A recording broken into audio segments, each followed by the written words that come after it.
The sun rose over Silver Creek like an old, tired promise, dust and gold spilling across a town that had long forgotten kindness. The streets were waking. The blacksmith's hammer rang, the saloon doors swung, and gossip drifted thicker than smoke. Amid it all, a lone figure walked slowly down the main road, covered from head to toe in a coarse burlap sack. The fabric was rough and ragged, stitched together in places where fire had eaten through it years ago. Beneath that hood and cloak, people said, was a face too terrible to behold. They called her the beast in the sack. Children stopped their games when she passed. Some dared to toss pebbles, giggling when she flinched. Their mothers pulled them back with sharp words, though not out of compassion, only fear. To them, she was cursed, marked by something dark. Even her shadow seemed unwelcome, stretching thin along the cracked boards of the old boardwalk. No one remembered when she came to Silver Creek exactly, only that one day she appeared on the edge of town and never left. Every morning, she came down from her small shack by the river to sell soap and herbs. Her hands, scarred but skilled, crafted lavender bars and small bottles of salve that actually worked. Yet few dared to buy them openly. Some slipped coins onto her table when no one was watching. Others left notes by her door asking for medicine for burns or fevers. She never refused a request, no matter how cruel the world had been to her. Beneath the burlap sack, Mara Lynn was still there, the woman she once was. She had been a school teacher, gentle and proud, with hair the color of chestnuts and eyes like morning rain. But that was before the fire, before the night her home burned and her life was reduced to ashes.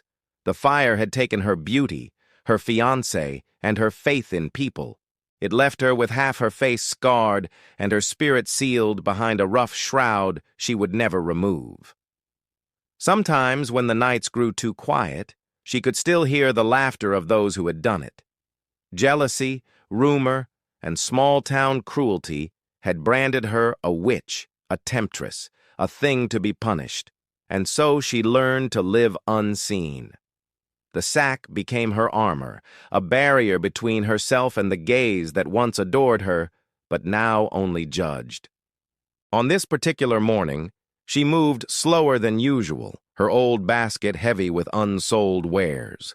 A group of men loitering outside the saloon watched her pass, their smirks sharp as knives.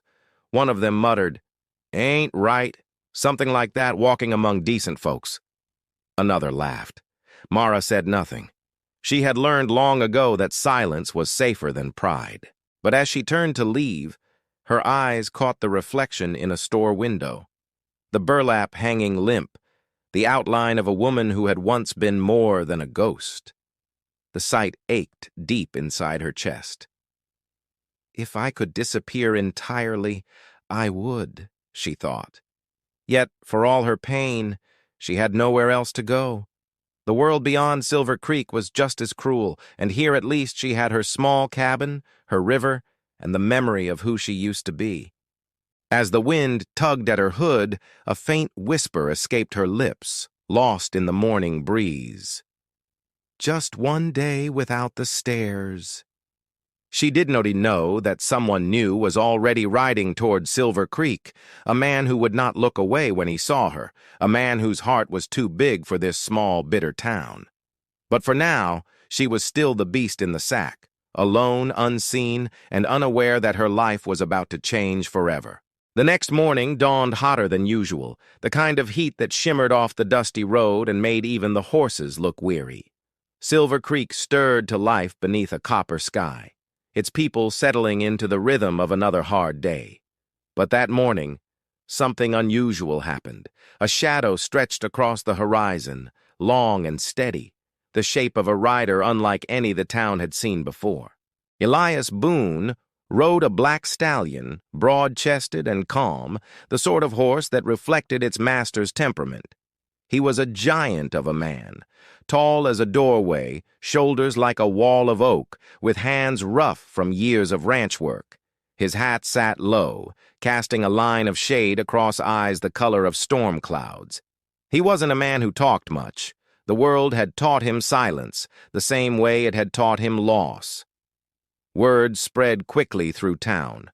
By the time he reached the saloon, people were already whispering about his size, his quietness, the scar that crossed his jaw, the rifle tied to his saddle.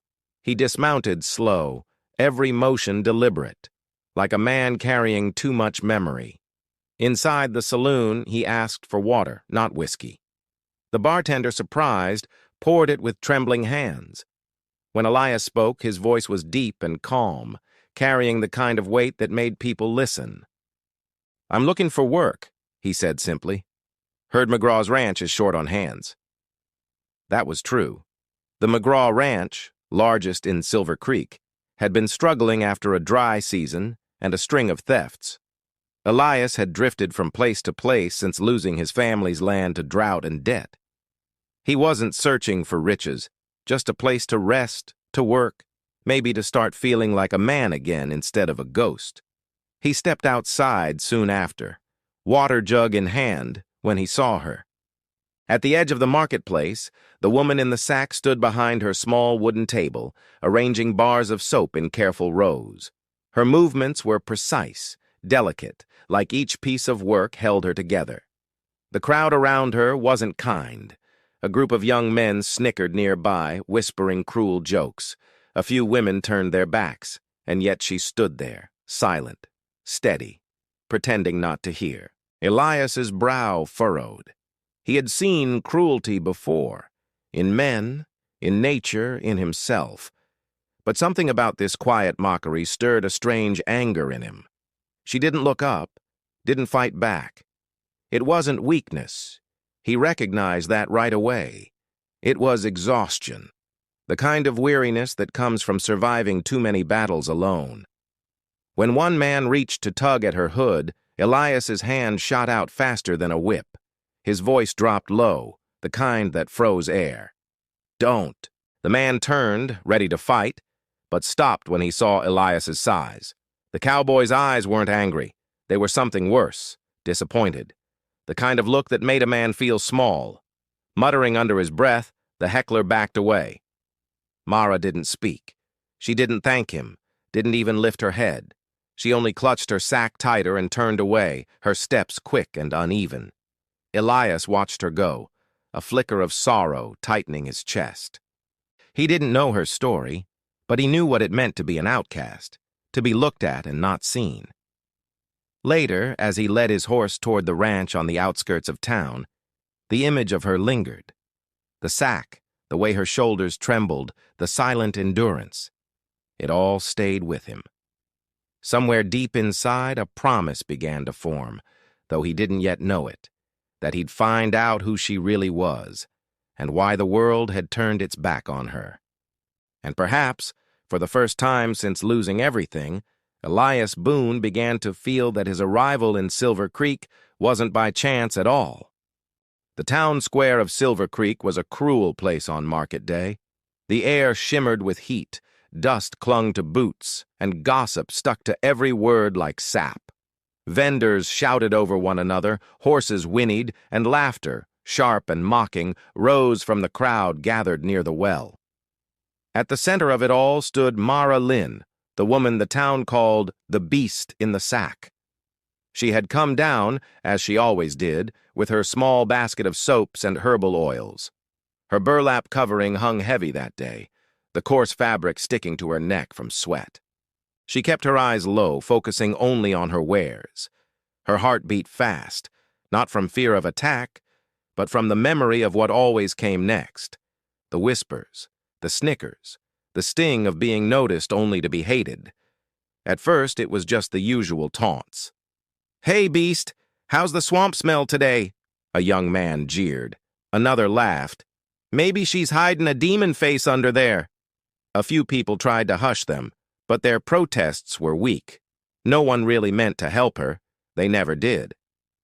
Then, as she reached to hand a bar of soap to a woman, a sudden tug jerked her backward. One of the ranch hands, Calder McGraw, son of the wealthy landowner, had grabbed the edge of her sack. "Let's see the monster, boys," he sneered. "Maybe she ain't that bad underneath. The crowd gasped, half in thrill, half in shame, as the rough fabric tore away from her head and shoulders. The burlap fell to the ground like a fallen curtain, and for the first time in years, her face met the daylight. A scar cut across her left cheek, the skin uneven and pale against the sun. One eye drooped slightly from healed burns, her hair thin and short, where fire had once licked it away. But there was still softness there, eyes full of quiet strength, trembling lips that once smiled freely. For a heartbeat, the world went still. Then came the laughter. Children shrieked. A woman turned away, muttering a prayer. Calder smirked proudly, puffed up like a victor. "Told you," he said. "Ain't fit for daylight, is she?" Before anyone could answer, a shadow fell across them all. Elias Boone, the new cowboy in town, had been walking toward the blacksmith's when he heard the commotion. He didn't think. He just moved. The giant cowboy pushed through the crowd, his boots thudding like thunder on dry earth. His voice broke through the noise, low and steady. "That's enough." The laughter faltered. Calder turned, still grinning. "Ain't your business, stranger. This here's a local matter." Elias's gray eyes locked onto him. "It is my business when I see a man acting smaller than the dirt he stands on." The ranch hand puffed up his chest. "You don't know who you're talking to." Elias stepped forward, close enough that Calder had to tilt his head back to meet his gaze. "Don't matter," he said quietly. "You don't tear the dignity off a person, not while I'm breathing." He took off his long duster coat and, without looking at the crowd, wrapped it gently around Mara's shoulders. His movements were slow, respectful, as though dressing a wounded bird. She trembled under his touch, but not from fear. Something inside her, something that had long since frozen, stirred faintly, painfully. "Miss," he said softly, his voice meant for her alone. "You don't owe the world your face." Her lips parted, but no sound came. Her eyes, wide and wet, searched his, trying to understand the strange mercy of a man who didn't look away. Elias turned to the crowd. "Ain't a one of you fit to laugh," he said. "She has got more courage walking among you than any of you will find in a lifetime." No one answered. The crowd dispersed slowly, shame trailing behind them like dust. Calder muttered something under his breath and stormed off. Mara pulled the coat tighter around her and backed away. Her heart hammered. Fear, confusion, gratitude all tangled together. She couldn't remember the last time someone had stood for her. And yet she ran. Before he could speak again, she turned and fled down the road toward the river, the wind whipping her tattered sack behind her. Elias didn't chase her. He simply watched her go, his hand lowering to his side. For a long moment, the only sound was the wind and the soft creak of the well rope. Then he muttered to himself almost a prayer. No one should have to hide just to be left alone. He didn't know it yet, but that single act of mercy had already bound their stories together, one broken woman and one lonely giant, by something stronger than either of them could understand. The river that wound beyond Silver Creek was quiet and untamed, a ribbon of life twisting through willows and tall grass. Few people ever went that far. The trail was narrow, half swallowed by brush, and the place carried whispers of ghosts. But for Mara Lynn, it was home. Her cabin stood there, small and lopsided, half built from driftwood and patched tin. It wasn't much, but it was hers, her hiding place, her refuge from the cruelty of the world above the hill. After the humiliation in town, Mara had fled there, her heart pounding so hard she could taste the ache in her throat. The stranger's coat, heavy, smelling faintly of leather and pine, was still draped around her shoulders. She sat on the porch steps as twilight settled, staring at the river's reflection. Each ripple seemed to echo the question that haunted her. Why would he help me?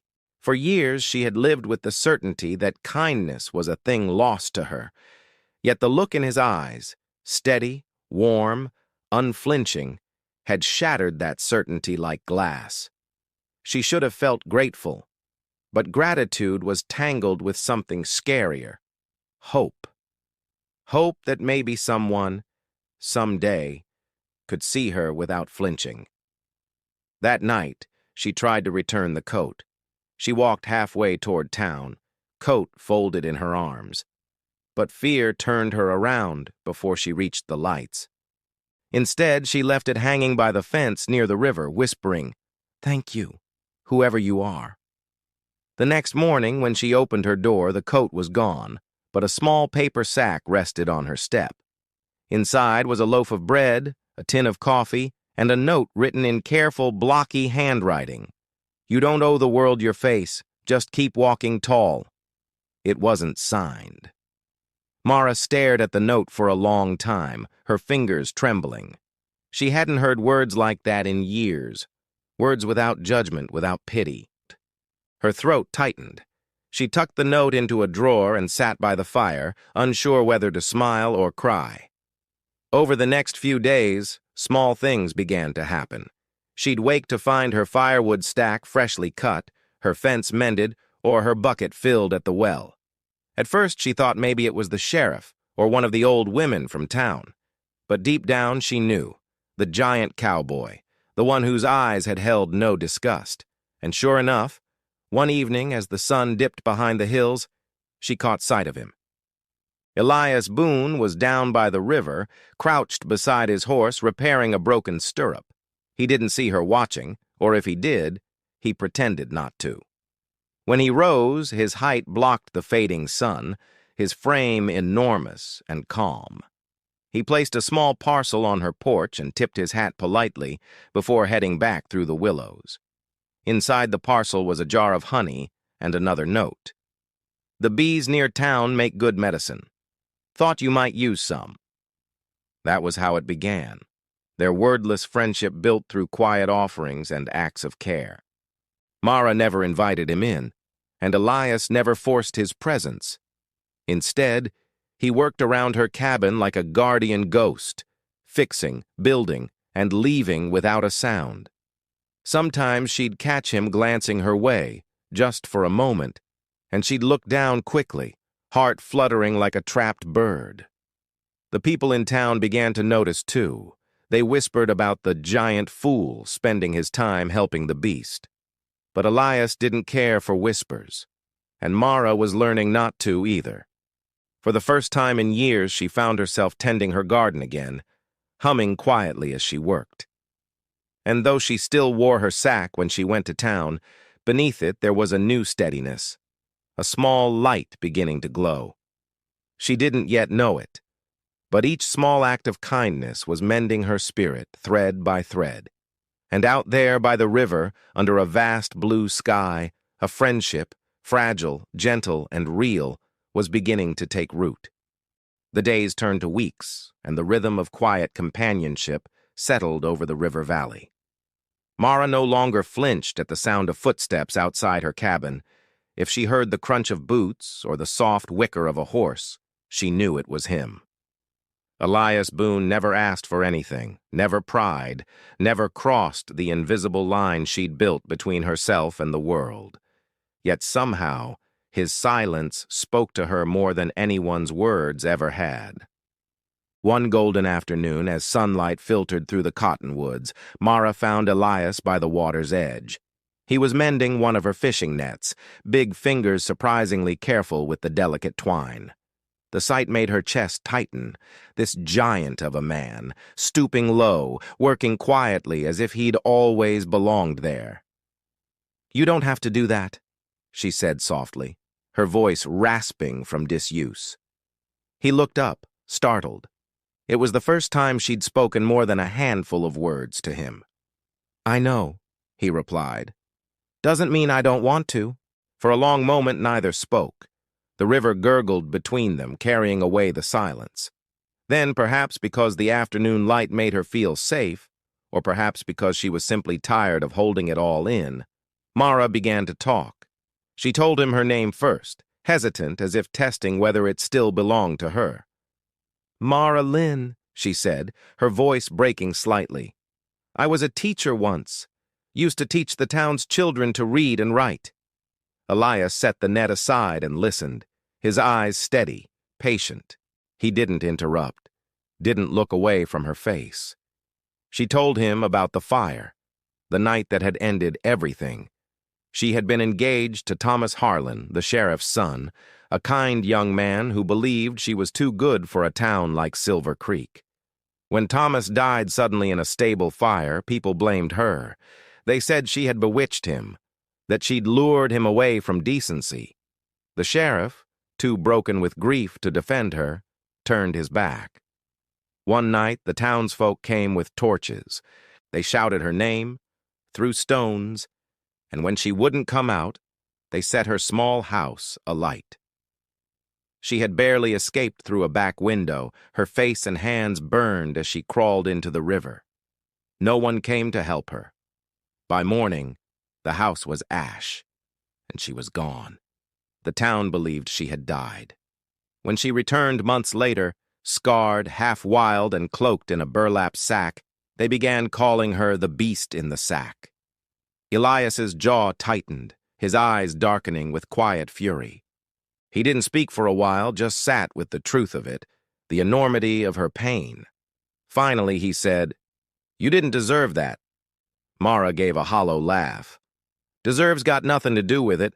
Folks fear what they don't understand. I stopped trying to make them see." He shifted, picking up a smooth river stone, turning it over in his hand. "I know what that feels like," he said after a pause. "I had a brother once, younger, sickly. Folks called him useless. When the drought hit and our ranch went under, I took work where I could. Left him with neighbors, promised I'd come back rich enough to save us both. By the time I returned," he stopped, the words heavy in his throat. "He died, starved and alone. I never forgave myself." Mara looked at him then, really looked, not at the size of him, not at the scar on his jaw, but at the sorrow behind his calm eyes. For the first time in years, she felt something shift inside her, a thread connecting two broken hearts across the quiet river. "You came back anyway," she whispered. "That counts for something." He smiled faintly. Maybe this time, I meant to stay." From that day, their silences grew comfortable instead of lonely. They worked side by side, her gathering herbs, him mending fences or chopping wood. The town still whispered, but neither of them cared. Out there, beneath the whispering willows, Mara began to believe that her scars didn't have to be the end of her story. Maybe, just maybe, they were the beginning of something new. By the time autumn touched Silver Creek, something subtle had shifted in the air, something that even gossip couldn't quite define. The woman once called the beast in the sack was no longer a ghost slipping through the marketplace at dawn. Mara Lynn now walked with her head a little higher, her sack lighter on her shoulders. Sometimes when the mornings were warm and the wind gentle, she dared to leave it off altogether while tending her garden by the river. It had begun with small things. Elias Boone built her a chicken coop from scrap wood and old nails, a crooked but sturdy thing that she adored. The sound of clucking hens soon filled her mornings, and with it laughter, soft, surprised, as if she'd forgotten how to make it. Elias started coming by more often, always under the pretense of checking the fences. But Mara saw through him. He'd find any excuse to linger, bringing her sacks of flour, new nails, a stray kitten he'd found by the trail. Each time he came, the cabin seemed brighter, the river louder, the silence less heavy. In town, people started to notice. At first, the whispers were harmless curiosity. "The big cowboy's been keeping company with her, you know." Then came the scoffing. "That giant's gone soft, spending his time with a witch." Some even laughed, saying Elias was a fool to waste his strength on pity. But others, quiet, thoughtful ones, saw something else. They saw the way Mara no longer cowered, how her herbs cured half the town's coughs that winter, how Elias's presence made trouble less frequent. Children were the first to change their tune. One brave little girl, Daisy, wandered up to Mara's gate one morning, clutching a bruised bird in her palms. "Can you fix him, miss?" she asked. Mara froze. No one had spoken to her kindly in years, let alone called her miss. Slowly, she nodded and took the bird, her burned fingers trembling. The bird lived, and Daisy came back the next week with a friend. By the month's end, Mara had half a dozen children visiting her garden, bringing broken toys, stray kittens, and stories about school. Elias would watch from the fence line, pretending to mend a saddle strap, a small smile tugging at his mouth. "Told you," he'd tease one afternoon. "You scare less than you think." Mara rolled her eyes, though her cheeks flushed with color. "You were just saying that because you were too tall to be afraid of anything." "Not true," he said softly. "I'm afraid of seeing people lose what makes them human. You've got more of that left than most." She looked at him for a long moment, something unspoken passing between them. Gratitude, maybe, or something warmer, something both of them were too cautious to name. But as with all change in Silver Creek, not everyone welcomed it. Calder McGraw, the rancher's son who had once torn the sack from her head, returned from a cattle drive that autumn, meaner than ever and twice as drunk. When he saw Elias and Mara together in the square, Mara handing him a basket of herbs, Elias smiling, his blood boiled. "Guess the beast found her giant," he sneered to his friends. "Figures no real man'd want her." The words spread like wildfire, poisoning the fragile goodwill that had begun to grow. Some townsfolk defended her. Others muttered that she'd bewitched the cowboy. Even so, Elias ignored them.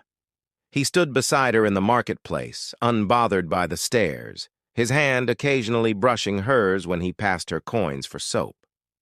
"Let them talk," he said once, as they walked back toward the river. "Folks always do. But words can't change the truth of a thing." "And what's the truth?" she asked, half afraid of the answer. "That you're the bravest soul I've met," he said without hesitation, "and that I'm proud to walk beside you."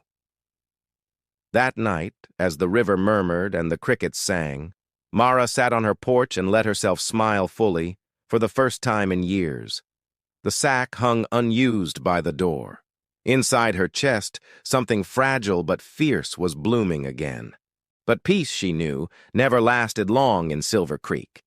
And as the leaves turned red and the air grew cold, the whispers that had started so softly began to twist into something darker, warning that the past wasn't done with her yet. Winter had begun to creep into Silver Creek, turning the air sharp and the nights long.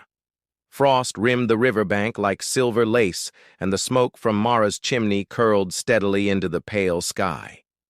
Inside her small cabin, warmth glowed, a fire crackled, stew simmered, and laughter filled the air as Elias fixed a broken chair while Mara teased him for his clumsy hammering.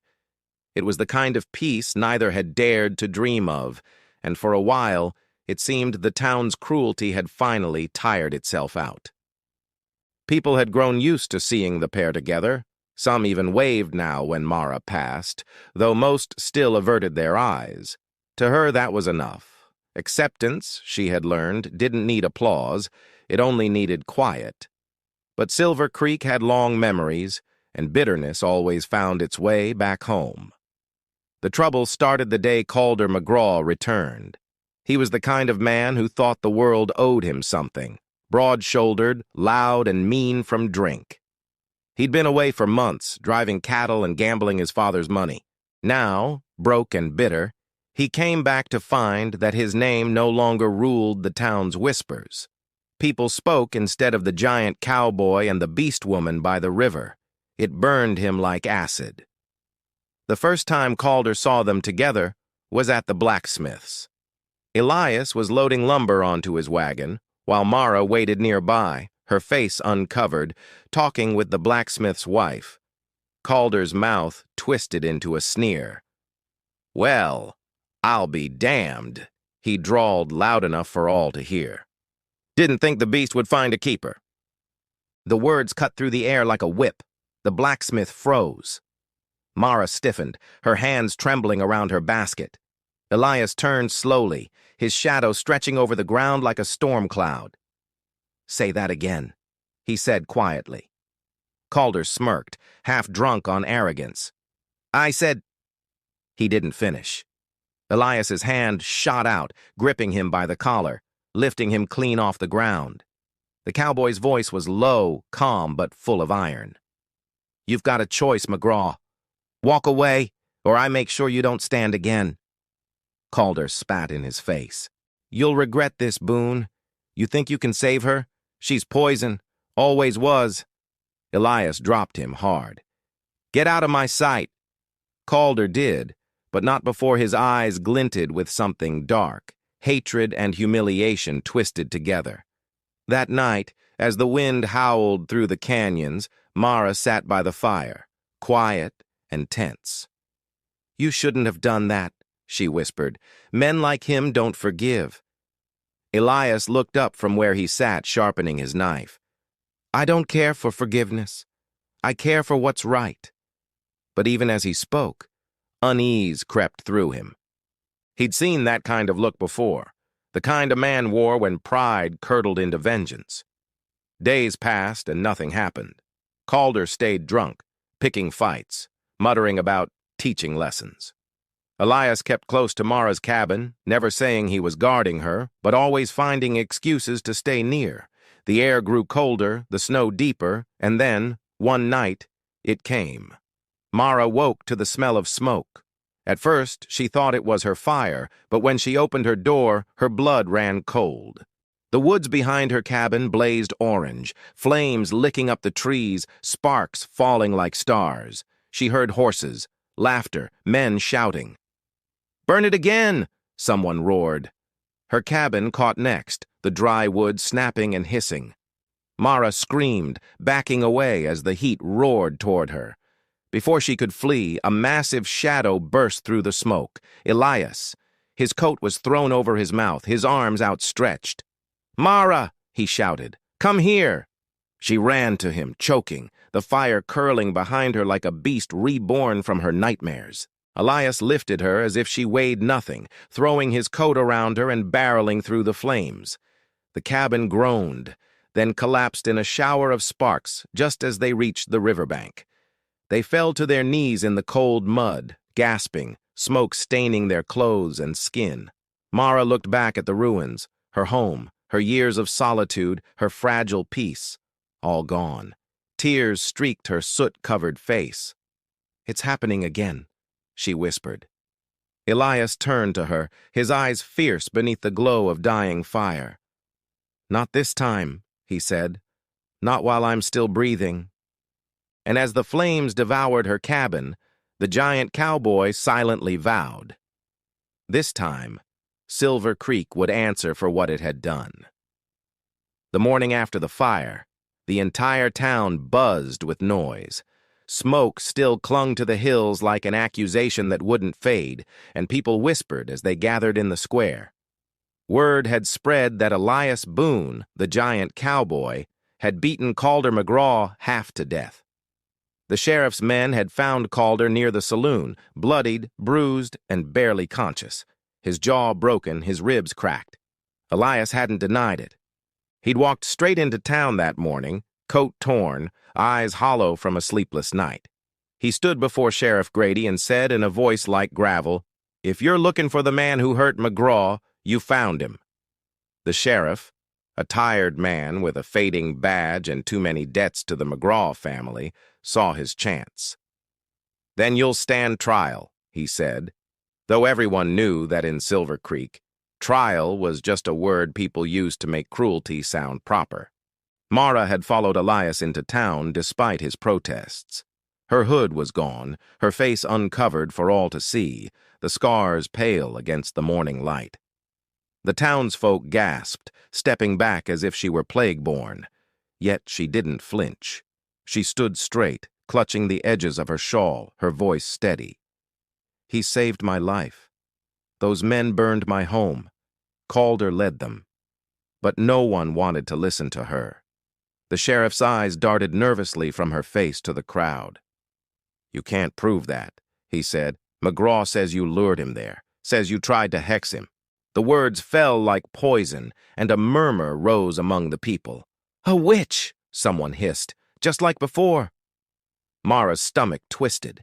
She had heard those exact words years ago, the same tone, the same fear turned to hate.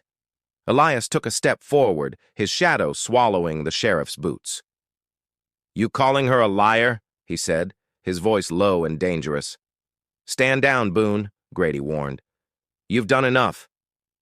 By midday, they'd gathered in the old courthouse, a small wooden building that smelled of dust and old sweat. The benches filled with townsfolk eager for a show. Mara sat behind Elias, her hands shaking, while Calder's father, old Hank McGraw, stood at the front, his face red with fury. "This man," Hank shouted, slamming his cane against the floor, "beat my boy half to death, burned down a good man's cabin. And why? Because of her. Because she's bewitched him, same as she's cursed this whole damn town."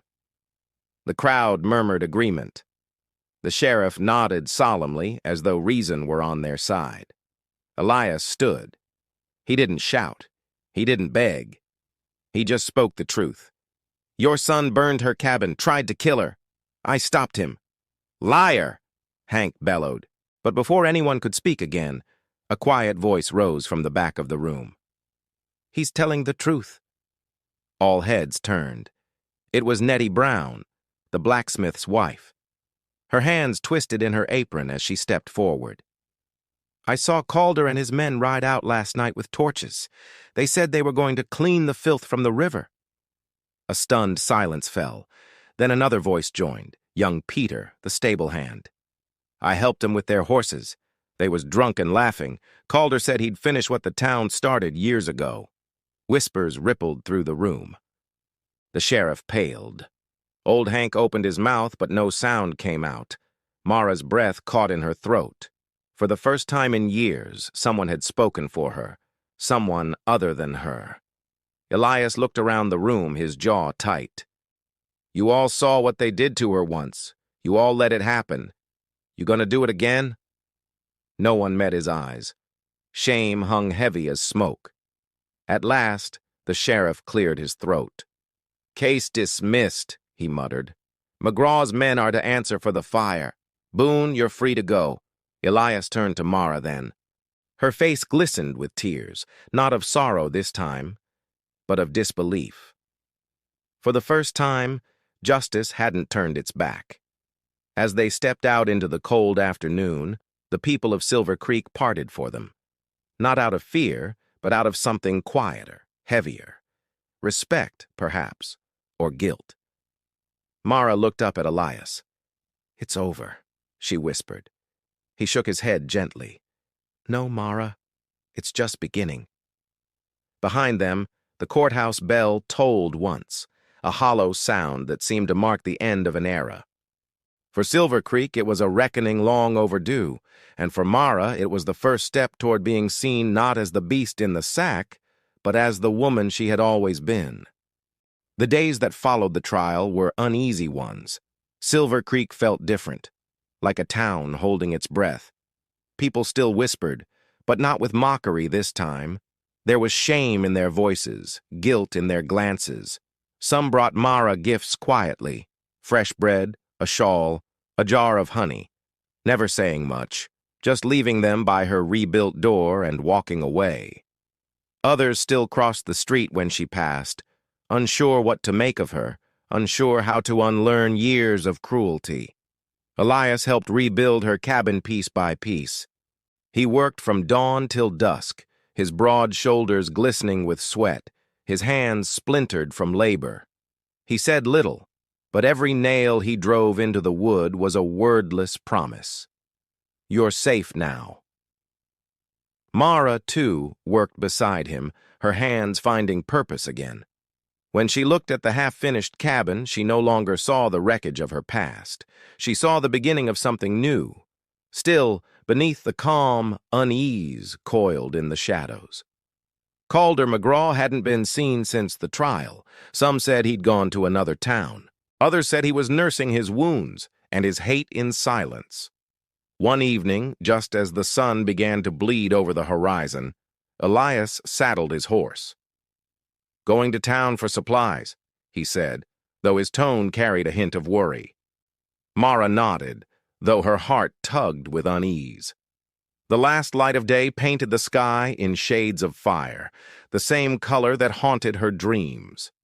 She stayed behind, tending the small garden that had survived the fire. The air was still. Too still. Even the river's murmur seemed hushed. Then, from the woods behind her, a twig snapped. Mara froze.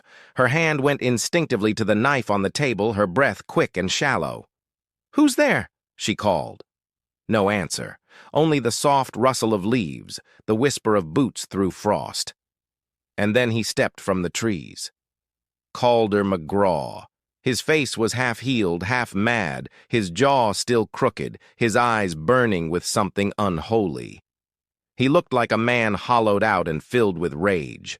A pistol hung from his hand. "You ruined me," he said, his voice slurred but venomous. "You and that big bastard of yours. Everyone's laughing at me. My father won't speak to me. I should have finished it when I had the chance." Mara's pulse pounded in her ears.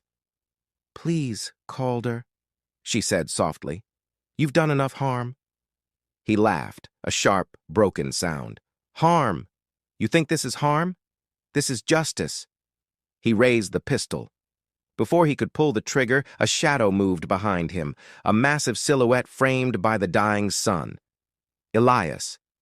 He'd returned faster than expected, the soundless fury of a man who'd already lost too much once in his life. "Put it down," Elias said. Calder turned, sneering. "You think you can stop me again?" Elias didn't answer. He stepped forward once, twice. Calder's hand shook. "Stay back." But the giant cowboy didn't stop. His voice, low and steady, cut through the tension. "You had your chance to be a man. You chose to be a coward instead." Calder fired. The sound cracked across the riverbank. Mara screamed, then realized Elias was still standing. The bullet had grazed his shoulder, tearing his coat but sparing his life. Before Calder could fire again, Elias lunged. The gun went flying as the two men crashed into the dirt.